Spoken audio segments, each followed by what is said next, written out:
بڑے مہربان نہایت رحم والے اللہ تعالیٰ کے نام سے شروع کرتا ہوں، اور ان کے لیے جو ان کے بعد آئیں جو کہیں گے کہ اے ہمارے پروردگار ہمیں بخش دے، اور ہمارے ان بھائیوں کو جو بھی ہم سے پہلے ایمان لا چکے ہیں اور ایمانداروں کی طرف سے ہمارے دل میں کینہ اور دشمنی نہ ڈال۔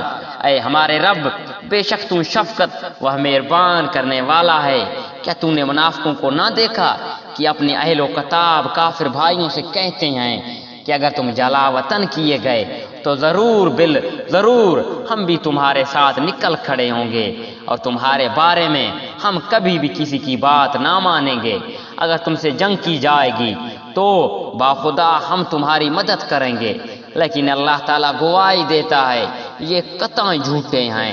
اگر وہ جلا وطن کیے گئے تو یہ ان کے ساتھ نہ جائیں گے، اور اگر ان سے جنگ کی گئی تو یہ ان کی مدد نہ کریں گے۔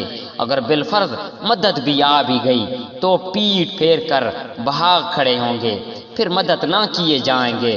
مسلمانوں یقین مانو کہ تمہاری ہیبت ان کے دلوں میں بنسبت اللہ کی ہیبت کے بہت زیادہ ہے۔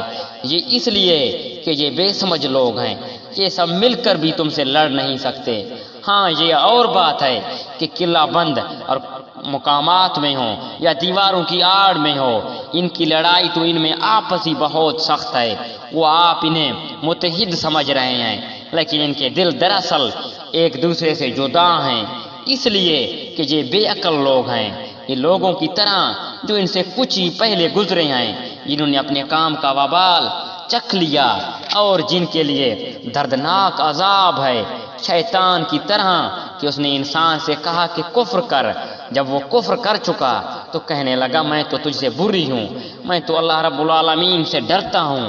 پس دونوں کا انجام یہی ہوا کہ آتش دوزخ میں ہمیشہ رہیں گے، اور ظالموں کی یہی سزا ہے۔